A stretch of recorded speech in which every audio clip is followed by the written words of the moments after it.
Yo no tendría que agradecerle a nadie, porque ya existe en la Constitución Justamente. la libertad de expresión y el derecho a la información. 3 veces en la cárcel, chinga tu mal, 5 años auditado, te chinga la tuya, eres un culero. Fue una persecución muy cabrona. Es disruptivo lo que estamos haciendo, porque ¿quién lo hubiera imaginado que algún día nos sentaríamos juntos en una transmisión? ¿Te mueve participar en política?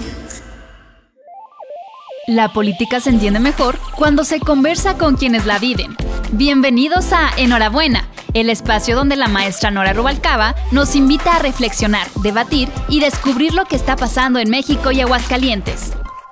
Hoy en Enhorabuena, la maestra Nora Rubalcaba recibe a uno de los comunicadores más influyentes y escuchados en Aguascalientes, José Luis Morales. Prepárate, porque la conversación comienza ahora.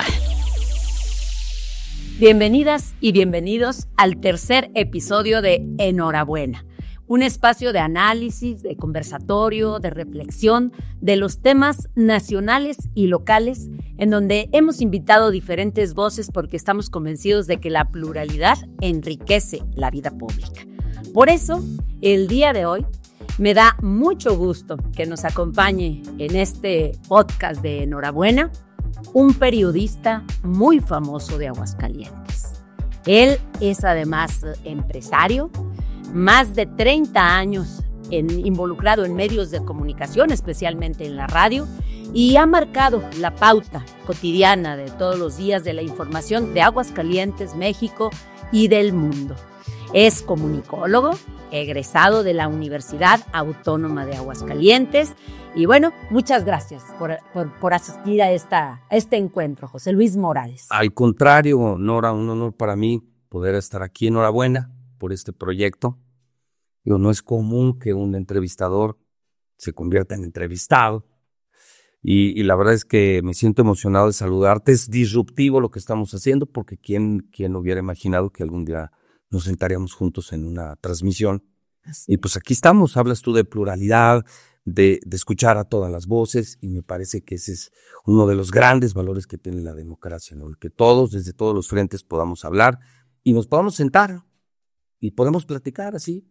Así es. Decía hoy la presidenta, ¿no? A propósito del incidente de ayer del Senado, que ese es otro tema, sí. Decía, pues es que hablando se entiende la gente. Claro. Y ese era un espacio de diálogo, ¿no? Y este es un espacio de diálogo. Aquí no va a haber sombrerazos, ni heridos, ni lesionados. Para nada. Y efectivamente, tú decidiste hace mucho tiempo dedicarte pues, al noble oficio de la comunicación. Yo creo que la libertad de expresión es uno de los baluartes de un régimen democrático. Es más, es uno de los indicadores. Y tú que tienes más de 30 años precisamente dedicándote a esta labor, a este ejercicio, de entonces a la fecha, José Luis, ¿qué ha pasado con la libertad de expresión? ¿Se fortalece o se vulnera? ¿Se restringe o se amplía? ¿Evoluciona, involuciona? Y esto depende del estilo de alguien de gobernar, depende de la legislación, depende de la sociedad, de las personas que te escuchan. ¿Cuál ha sido tu experiencia en ese sentido? Bueno, mira, cuando yo empecé, Nora, pues empezabas tú también, somos contemporáneos, tú tu carrera política, yo la mía en medios. Sí era un poco más difícil decir las cosas como las decimos hoy. Era otro tipo de relación con los medios de comunicación. Empecemos por decir que entonces gobernaba Miguel Ángel Barberena. Sí. ¿Tú te acuerdas de él? Claro. Me parece un buen gobernador duro, de una línea muy dura contra el almirante de la Marina, a quien no solo le costaba trabajo admitir que se hablara de él en los medios, ni en el Congreso, ni en ningún lugar. No era un hombre como muy abierto a que se le reclamaran cosas, ¿no? Claro. ¿Y qué existía entonces? No sé si te acuerdas, pues los periódicos que están ahora, pues el Hidrocálido, el Sol, el Heraldo, 2 grupos de radio, un par de programas de radio, la televisión, que hasta la fecha no ha terminado por prender en Aguascalientes. Han hecho buenos esfuerzos, pero no termina por conectar mucho con el público. Y yo ¿sabes qué pensaría? Que es ha sido como una montaña rusa. Momentos de mucha más apertura y momentos como de que el poder no quiere por completo que se abran los medios. Depende de todos, del régimen, depende del propio periodista, depende de la propia sociedad. Después cuando iniciamos 1991 con Barberena, en donde, bueno, bastaba de una muy pequeña crítica para que hubiera el telefonema, que así se usaba, ¿no? Así es. A los dueños, a los concesionarios, y pues te daban tu regañada, ¿no? Obviamente, ¿no? Ha pasado el tiempo, Nora, y al menos, por ejemplo, en mi caso ha sido como una convicción personal de decir, pues donde tope. Empecé por construir un modelo de periodismo que a mucha gente no le gusta y a mucha gente le gusta, basado en el llamar a las cosas por su nombre. Digo, explícitamente es el uso de epítetos o de, como la gente puede entender en la calle, palabras malas, groserías. Y yo recuerdo que cuando lo empecé a hacer, pero hace 20, 25 años, nadie lo hacía. Hoy es muy normal. Lo vimos anoche en cadena nacional, en Televisa, en Azteca, lo vimos en Radio Fórmula. Chinga tu madre, chinga la tuya, eres un culero. Eso no pasaba hace 20 años. Cierto. Si tengamos memoria, Cuidado y RTC o Gobernación permitieran que esas cosas pasaran al aire. Se muteaban o no se transmitían, no había manera. Y me parece que en esa parte hemos ganado, pero ha sido mucha presión también de los medios de decir, no me voy a dejar. Yo no tendría que agradecerle a nadie, porque ya existe en la Constitución justamente la libertad de expresión y el derecho a la información. O sea, se juntan esas dos autopistas en donde la sociedad y yo tenemos derecho a expresarnos, pero la misma sociedad tiene un derecho a adquirir información. Yo hoy por ejemplo, en mi caso, yo me siento pleno, muy pleno. Me tocó vivir 6 años muy complicados, tú lo recordarás en el sexenio pasado, local. Aquí, local. Fue una persecución muy cabrona, 3 veces en la cárcel, 5 años auditado, 6 años con cuentas congeladas, amenazas de muerte, llamadas un día sí y otro día también. Pues así fue complicado, pero era porque ese gobernante no quería que se le dijeran las cosas. Yo te puedo decir que hoy, por ejemplo, yo sí sé separar muy bien. Hablabas del periodista y del empresario de medios. Así es. Los medios tenemos negocios con el gobierno. Y no solo nosotros. Los productores en el país, los industriales en el país, los tortilleros del país, los lecheros del país. Claro, proveedores. Somos proveedores del gobierno, pero no solo del gobierno, sino también de otros clientes. Ahí fue donde yo empecé a encontrar el primer resquicio para luchar por la libertad de expresión. Fomentar un crecimiento en las radioaudiencias, teleaudiencias y ahora en redes sociales para poder tener a los suficientes clientes privados que si te llegara a recortar gobierno, que son presupuestos importantes, no hiciera que tu negocio quebrara. Y ese fue un reto como hace 20, 25 años y al tiempo lo logramos. Digo, al grado tal que el mismo gobernador anterior, tú recordarás que públicamente decía, lo voy a quebrar, lo vamos a tronar porque no le compramos publicidad. Pues él no, pero las tiendas de autoservicio sí, las departamentales sí, las refaccionarias sí, las automotrices sí. Entonces ya teníamos un punto de equilibrio y eso te da libertad. El pedo de la libertad también es una sumisión al presupuesto de gobierno. Nora, hay muchos medios en este país que dependen al 100% del presupuesto de gobierno. Pues es entendible que no van a criticar. Ellos publican boletines, es lo que hacen. Yo te puedo decir que cuando logramos eso, empezamos a separar, y te hablo del gobierno federal, con quien, por ejemplo, yo tengo convenios, o el gobierno local o gobierno municipal. Creo que lo hago yo y lo hacen prácticamente todos los medios en el país, pero hemos establecido una regla que también ellos han respetado. Yo te hablo en concreto de la presidenta Sheinbaum y de la gobernadora Tere Jiménez. Sí. Usan nuestro carrier, más de cuenta por número de lectores, en el caso del Hidrocálido, por radioescuchas, en el caso de radio, que tenemos un primer lugar, teleaudiencia, y lo usan para difundir su obra de gobierno. Y lo que te compran es un espacio, pero no un criterio. Y te quiero decir que en ambos casos, tanto con la presidenta, y te puedo hablar del caso Alfonso Brito, que es su jefe de medios, como el caso local con Tere Quique de la Torre, los envíos son de información, de contenido, pero yo al menos hasta hoy no recuerdo un día que me digan, no saques esto. Y a las pruebas me remito. Te puedo hablar de incidentes nacionales, como el de ayer en el Senado, donde había gente de la 4T, y fue un portadón hoy creo que le pusimos chingadazos o madrazos, le pusimos en el periódico, y jamás me hablaron del Palacio Nacional de la 4T para decirme, oye, no, eso no se puede. O te puedo hablar de un sábado negro que fue hace mes y medio aquí, sí. Lo recordarás, que un día muy difícil para Aguascalientes, y la portada completa del Hidrocálido, completita, pues se dedicó al tema, y jamás me pidieron, oye, busca atenuarla, modérala, no. O aquel jueves negro. Aquel jueves que es donde todo empezó. Sí. Entonces yo creo que es como una combinación de la actitud del periodista, de la visión empresarial y también de los gobernantes. Sí. Hay gobernantes muy tolerantes y hay gobernantes muy intolerantes. Yo te puedo decir, hablando de gente de la Cuarta Transformación, en mi caso, lo que yo he vivido en el periódico, que ya tiene como una alta penetración digital nacional, sí. Mucha tolerancia. Si hay un anuncio importante, va como parte de un espacio o va por interés periodístico, y nunca me han pedido, no publiques esto, pero conocen mucho el estilo del periodista. Y también hay autocensura. O sea, yo no quiero referirme a que solamente es el gobernante el que te quiere censurar. Hay periodismo cómodo. Hay un periodismo muy cómodo, Nora, en el que no hay llamadas, no hay amenazas, hay un ingreso segurito mensual, se cuenta como una beca del bienestar. Y pues está toda madre, pues sacas tu boletín de prensa, nadie te va a presionar, nadie te va a amenazar y vives tranquilo. Pero esa es la decisión y el gusto de cada periodista.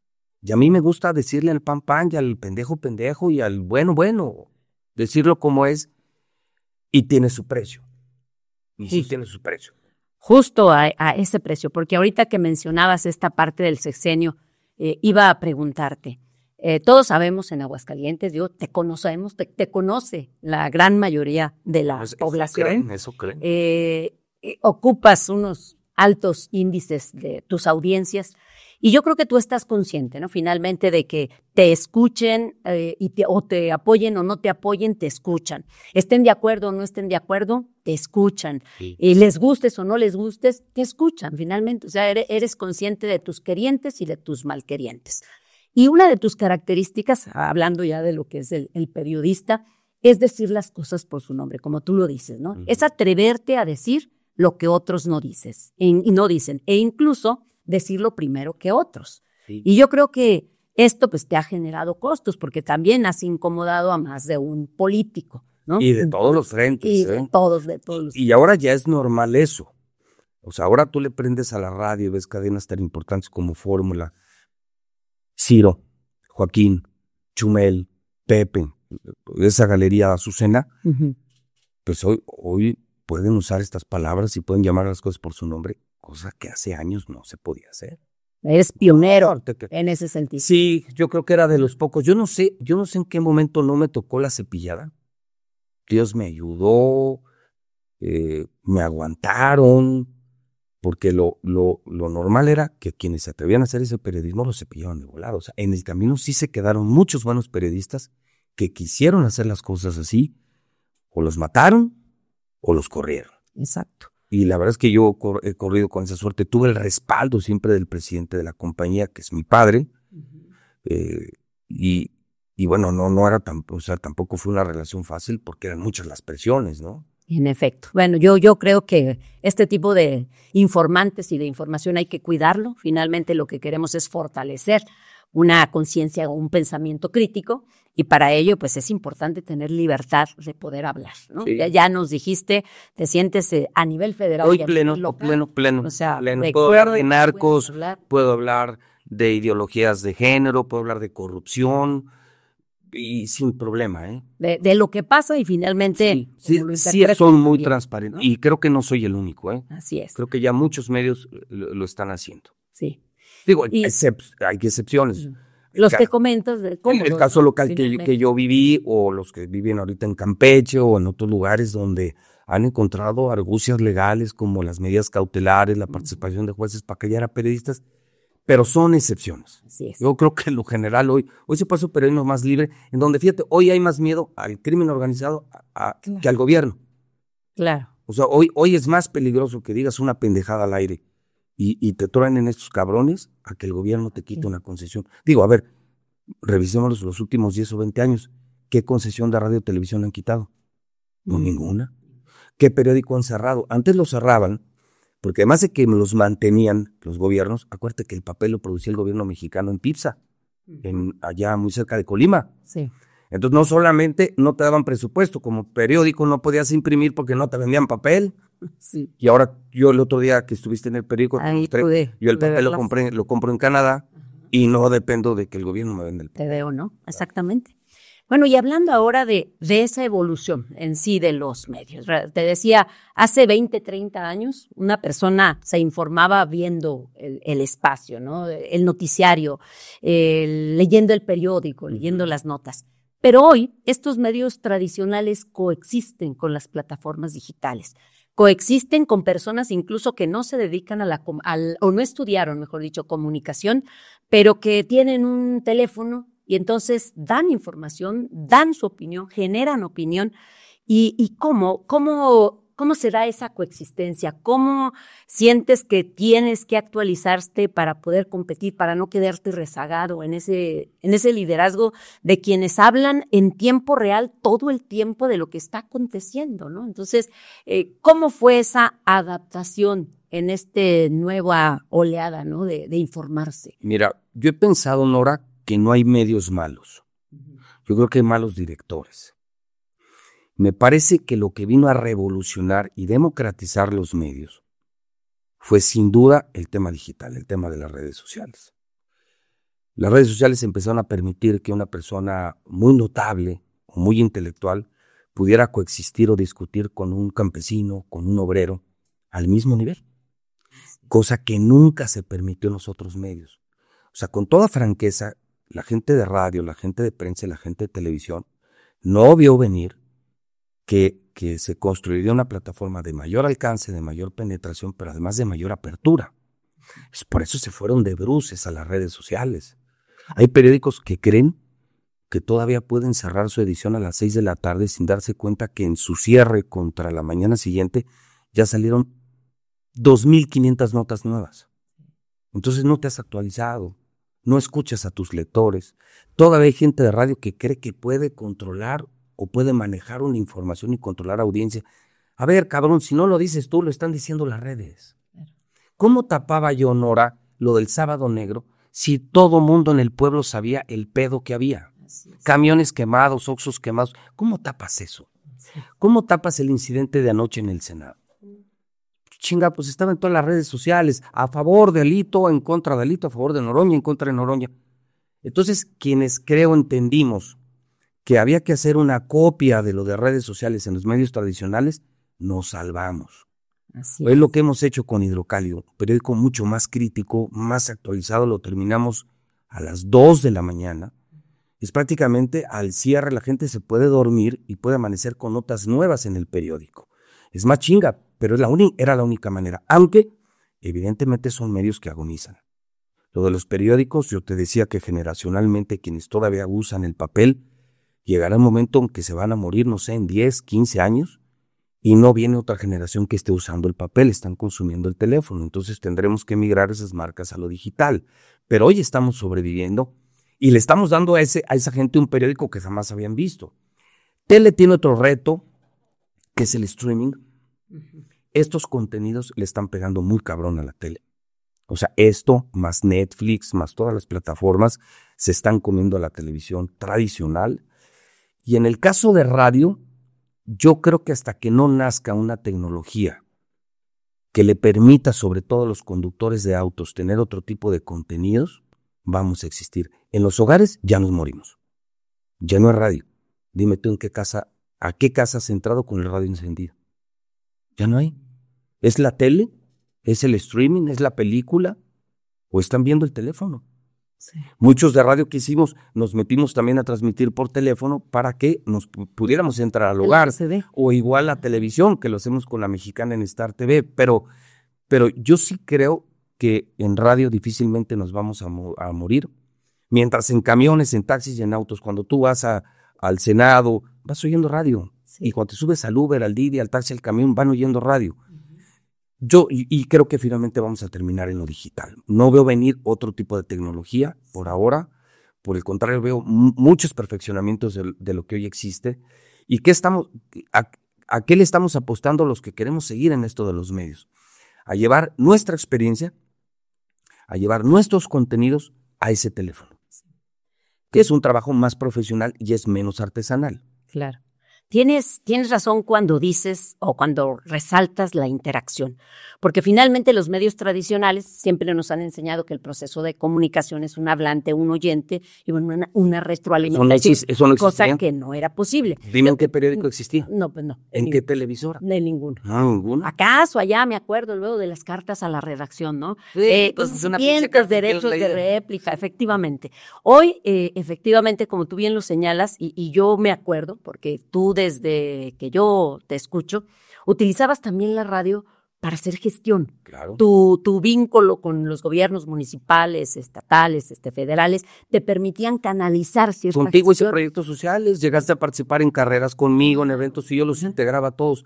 Pero acuérdate algo bien importante, ya usábamos el teléfono para que la gente participara. Así es. Y hoy lo sigues escuchando. Bueno, tú quítale los WhatsApp a mi programa, se muere el programa. Sí. Por la interacción, pues claro, la que mencionas. Y se llevan el 52-53% del programa diario. Entre lo que yo hablo y los comerciales es 47%, y lo que le damos al público es 53%. Pues ahí está seguramente pues el éxito, ¿no? Porque pues oyes a todos. Así es. Y es la primera vez que la gente manda un mensaje y ellos se oyen en radio. Y aprovechando esa información diaria que tienes de primera mano, ¿qué le duele más a los aguascalentenses? ¿Qué es lo que más, no sé, reclaman, te dicen, te piden? O el otro extremo, ¿qué es de lo que más celebran y se sienten orgullosos en Aguascalientes? Mira, yo veo cosas positivas y me parece que áreas de oportunidad. Yo sí siento que el Estado vive un boom económico. Me gusta remitirme a números, soy muy numérico como empresario. En el INEGI se reporta que la tasa de desempleo es de las más bajas del país. Obviamente no es una tasa cero, pero es de las más bajas. El crecimiento económico es de los más altos del país, está en el top 5. O sea, me parece que en esa parte se ha hecho un buen trabajo. En educación también creo que hacen mucho, al menos en conceptos de cobertura, de que no tenemos escuela, no tenemos salón. Yo, por el contrario, creo que he visto avances importantes. En materia de salud, yo sí creo que hay un reto de cobertura. Yo soy fan del Hidalgo, desde los que lo pensaron hace muchos años en Galeana hasta los que lo operan el día de hoy, creo que lo han hecho increíblemente bien, como médicos, enfermeras, trabajadores. Yo creo que el reto está en, ojalá tuviéramos más hospitales Hidalgo prácticamente en todo el estado. Ese es uno de los retos. Reclamos, ¿sabes qué siento mucho? La ciudad, por ejemplo, perdió su estética. Está bien pinche la ciudad. Aguascalientes, sí, es una ciudad muy pequeña. Sí. Pero era una ciudad que con una trapeadita y una pintadita, pues la dejaban a toda madre, ¿no? No te acuérdate de Luis Armando, con 40 palmeras la dejó a toda madre, 10 al norte, 10 al sur, 10 al oriente, 10 al poniente, ya pinche embelleció la ciudad. Les mandó a los municipios. Pues eso, gobernador, así lo les mandó palmeras a todo el mundo, pinches palmeras no jalan aquí, pero son de Colima, pero yo sí creo que eso es algo que a la gente de Aguas no le está gustando, y yo creo que hay un miedo constante de que la violencia que se vive en muchos estados del país pueda permear al estado. Sí pasan cosas, no por fortuna como otros estados, pero sería muy atroz el comparar Aguascalientes con Guanajuato, gobernado por el PAN. Está terrible Guanajuato, o Jalisco, por ejemplo, con el que está muy mal, o compararlo con Sinaloa, con Michoacán, donde está Morena. O gracias a Dios, creo que la misma sociedad y el gobierno, y creo que hasta el gobierno federal, por ejemplo, creo que muchos celebramos la política contra los criminales que hoy emprende Omar García Harfuch, llamado, en mi opinión, a ser el rockstar de este gobierno. Igual mi general Trevilla, que es el comandante secretario de la Defensa Nacional, que creo que está haciendo un gran trabajo. Creo que en Aguas vivimos con ese miedo, no de lo que está pasando. Yo no tengo miedo de salir a las calles, y en algún momento sí tuve miedo. Acuérdate, con el propio sexenio de Martín, y en los finales de Luis Armando, que luego llegan aquí Carlos Lozano con el general Hidalgo y con Felipe Muñoz y salvan este pedo. Si hubo momentos en los que había balaceras en Colosio, y había secuestros. Yo te puedo hablar un top 10 de empresarios muy conocidos que fueron secuestrados en los últimos 2 o 3 años de Luis Armando. Entonces, no queremos volver a eso. Y yo creo que ese es como un gran reto. Hoy un gran aliciente es, yo sí veo un gobierno interesado, tanto local y en lo nacional interesado, en bajar este tema. El robo en carreteras ya bajó 27%, los homicidios dolosos bajaron 28%. Yo creo que es ese miedo de que no queremos que nos vuelva a pasar, pero por lo demás, ¿qué más le puede doler a Aguascalientes? La derechohabiense al Seguro Social, sí se queja mucho. Lo viste hace unos días con los enfermos renales que tuvieron que hacer una manifestación porque no les quieren dar servicio, les quieren cambiar una clínica de esas de utilería, de esas que hacen en Wuhan, en China, que dura muy poquito tiempo. Pero yo en lo general, yo veo el estado bien y veo que el país va mucho mejor que hace unos años. Muy bien. Ahora déjame preguntarte porque...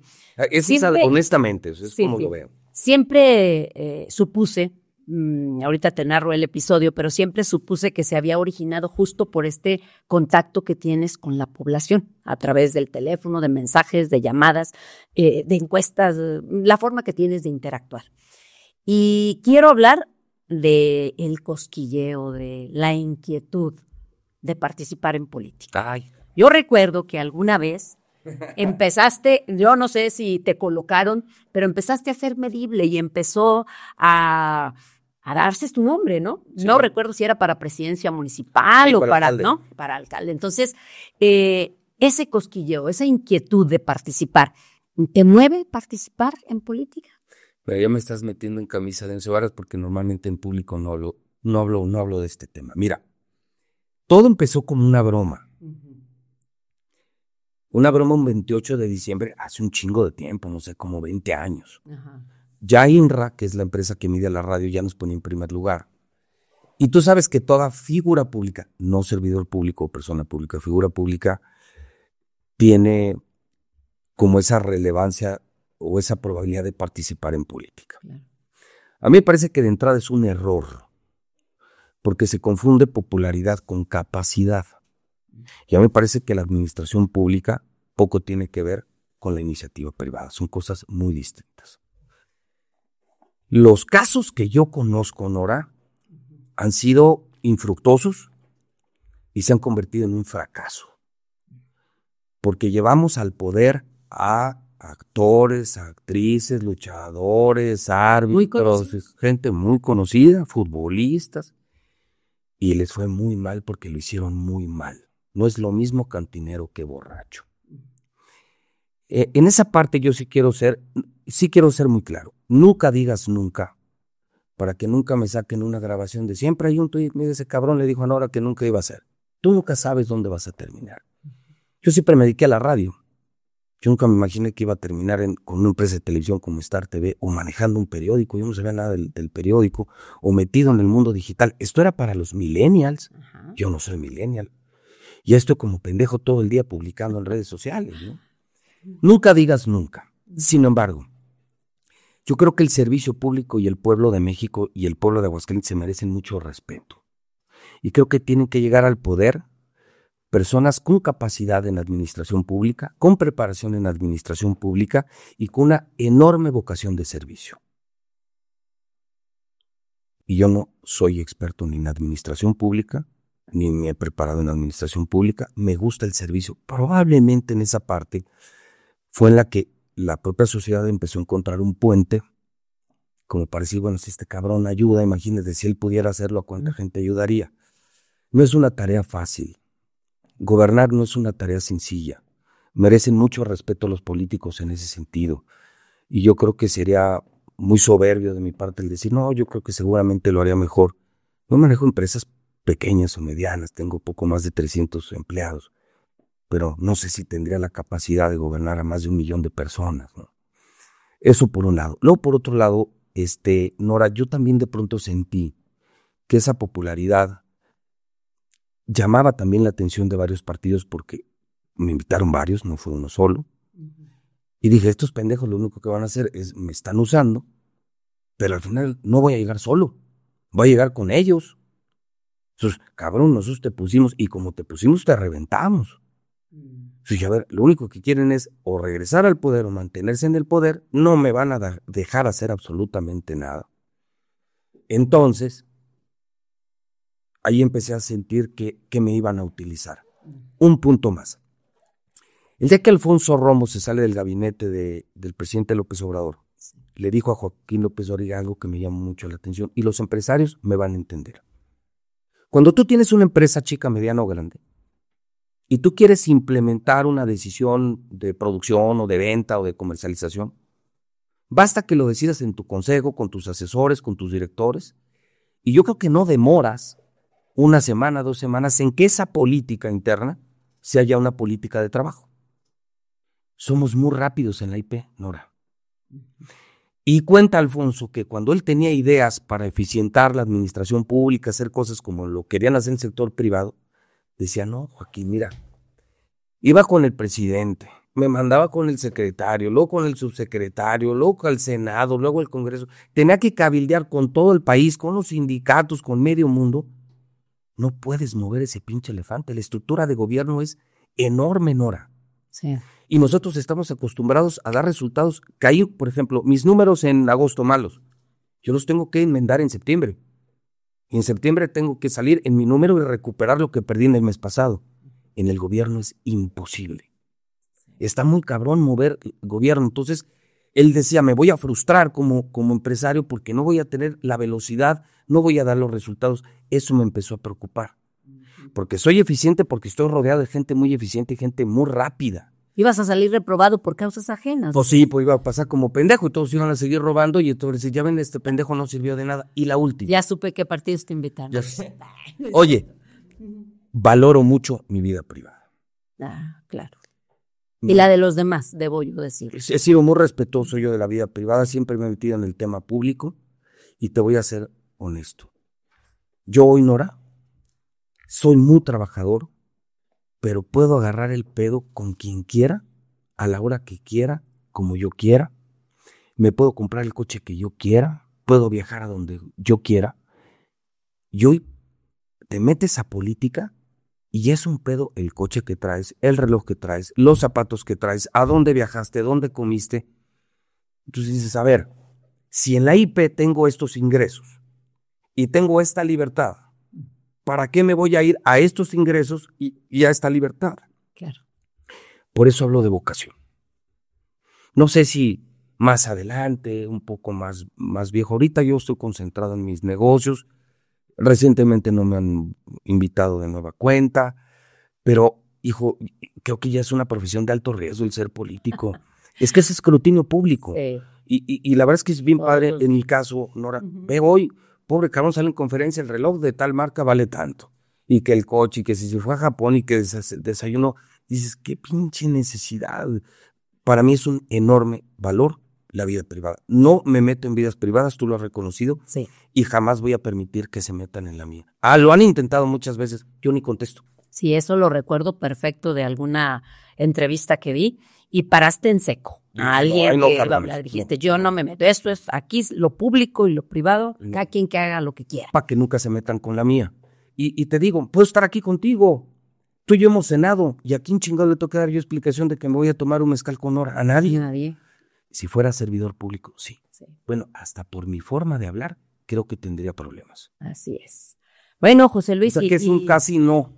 O sea, 99% no, pero por respeto a la gente, nunca digas nunca, y por respeto a la gente, mejor impulsemos a gente que se ha preparado toda la vida para esto, como tú lo has hecho, que tienen la vocación y que tienen la capacidad y el conocimiento, y que ya no lleguen improvisados a la política. De acuerdo, totalmente. No me puedo despedir de este podcast, José Luis, sin mencionar que dentro del ejercicio periodístico has sido un crítico de la 4T. Mucho. Has sido un crítico de Morena. Sin embargo, como tú mismo lo señalas, hay afinidad, reconocimiento de lo que está haciendo la doctora Claudia Sheinbaum. Muchísimo. A un año, prácticamente, bueno, estamos por escuchar ya su primer informe de gobierno. ¿Cómo la ves y cómo ves el impacto del gobierno de la doctora Claudia Sheinbaum en Aguascalientes? Igualito, vamos a los números. El gran problema del sexenio pasado, creo yo que fue el tema de la violencia. Yo creo que sería muy tonto, Nora, el cerrar los ojos y decir no pasaba nada. A ver, sí pasaba, eran más de 90 homicidios dolosos por día. Hoy andamos en los niveles de los 55, 60. Ha bajado mucho. El robo en carreteras.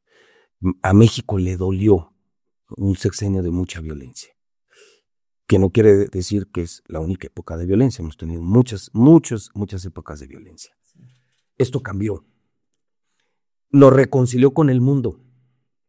López Obrador se negó a viajar, se peleaba con todos los países, hasta con los españoles, que les exigía que se disculparan por la conquista. El presidente no salía de México. Y Sheinbaum, una vez en reuniones del G20, creo que nos regresó al escenario internacional. Es otra, pero desde la campaña se veía venir. Sus números fueron extraordinarios. Tuvo más votos que López Obrador. En Aguascalientes trae un 77% de calificación. No hay político mejor evaluado en Aguascalientes que Claudia Sheinbaum. Pero eso significa que ya no son solamente ustedes los de la 4T, son también los del centro y derecha. Yo que convivo con muchos empresarios, se sienten muy cómodos. Bueno, han llegado a decir, y yo lo he admitido, creo que estamos mejor con Claudia Sheinbaum que como estaríamos con Xóchitl Gálvez. Y esa es la verdad. Definitivamente. El país va muy bien. Hay muchas cosas por remediar. Sin duda. Hay cosas que nos siguen ofendiendo, como la corrupción, los excesos. La presidenta lo ha dicho, no llegamos al poder para seguir cometiendo los excesos del PRI, del PAN. A mí me gusta el nuevo estilo de gobierno. Yo creo que ve el gabinete. Son solo personas especializadas. Ve cómo se cambió el concepto. Ya no hay abrazos, ya hay balazos. El presidente López Obrador hablaba mucho de 90% lealtad, 10% capacidad. Lo dijo literal. Y con Sheinbaum ves 90% de capacidad y 10% de lealtad. Es gente que ni siquiera, muchos ni pertenecen a la 4T. Pero ve los indicadores en crecimiento económico, en inversión extranjera, en disminución de la pobreza. Con un tema que sí podremos discutir, han cambiado los indicadores para medir la pobreza. Sí. Pero es un hecho. A ver, los programas sociales buenos han continuado. Yo en la mayoría estoy de acuerdo, especialmente el de los viejitos. Uh-huh. Algunos no estoy tan de acuerdo porque han fomentado que los chavos ya no quieran trabajar por mejor recibir el cheque. Pero, pues te digo, no puedo estar yo equivocado si la presidenta goza de una gran popularidad, incluso en estados donde López Obrador tuvo su mejor calificación, que fue de 3.2. Era el estado donde menos querían a López Obrador. Y hoy Aguascalientes es uno de los estados donde más quieren a Claudia Sheinbaum. Así es. Y no es un tema de medios, Nora. Es un tema de una presidenta que sí está trabajando. Bueno, oye, es que al final del día, a ver, Nora, yo seré muy hijo de la chingada y seré muy crítico, pero yo vivo en México, tengo hijos, tú los conoces, tengo familia. Yo disfruto andar en mi coche, andar en las cantinas, soy muy vago y disfruto anhelo el poder regresar a las carreteras para irme a Vallarta, Guadalajara, Guanajuato, Zacatecas, cosas que dejamos de hacer. Eso se perdió. Y si hoy veo que un gobierno lo está haciendo bien, pues no veo por qué no sumarme, incluso como comunicador, y aplaudir lo que se está haciendo bien sin dejar de señalar las cosas. Bueno, los escándalos de este verano peligroso, todo lo publicamos, no sé si sean del primer piso o segundo piso. Pero segundo. Pero se publicó. Sí. Entonces, yo creo que también quien no quiera ver que Claudia lo está haciendo bien, yo creo que ese ya es odio. Y mira, no es contra la 4T, yo tengo muchos amigos en la 4T. El estilo en particular de algunas personas es el que no me gusta. En el PRI también. Pues el PRI no es malo, el PAN no es malo, el Morena no es malo. Las personas hacen mal, toman malas decisiones. Condiciones humanas. Pero no hay respeto. Es un primer gran año para la presidenta. Vienen retos importantes. El 27, la elección intermedia, la revocación de mandato, que yo creo que a este ritmo me parece que la van a pasar sin problemas. Siento que el gran logro de este gobierno, además de domó a Trump, nos regresó a la escena internacional, domó a Donald Trump, lo ha sabido manejar al presidente de Estados Unidos. México es el único país que no tiene aranceles. Eso lo logró la presidenta Sheinbaum, junto con Marcelo.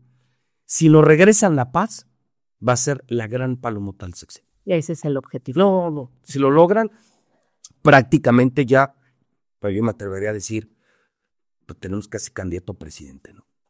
Pues estoy hablando de Omar García Harfuch. Ustedes lo van a decir, no es cosa nuestra, pero van en el camino hacia la pacificación de México, pero de manera correcta. Sí, desde la base. Están ayudando, están reconstruyendo el tejido social, pero también están atacando a los pinches criminales, que era algo que nos frustraba a los mexicanos. Los veíamos impunemente haciendo, vendiendo, extorsionando, y nadie les hacía nada. Y ahora se los están chingando, y ya los mandaron al infierno que es Estados Unidos. Yo creo que va muy bien. Pues muchas gracias, José Luis, un placer. No, hombre, Nora, nos quedamos cortos. Si quieres, luego vengo con más calma. Bueno, pues muy bien. Pues muchas gracias y los esperamos en el siguiente episodio del podcast Enhorabuena. Esto fue Enhorabuena, donde la política se escucha, se entiende y se transforma. No te pierdas el próximo episodio.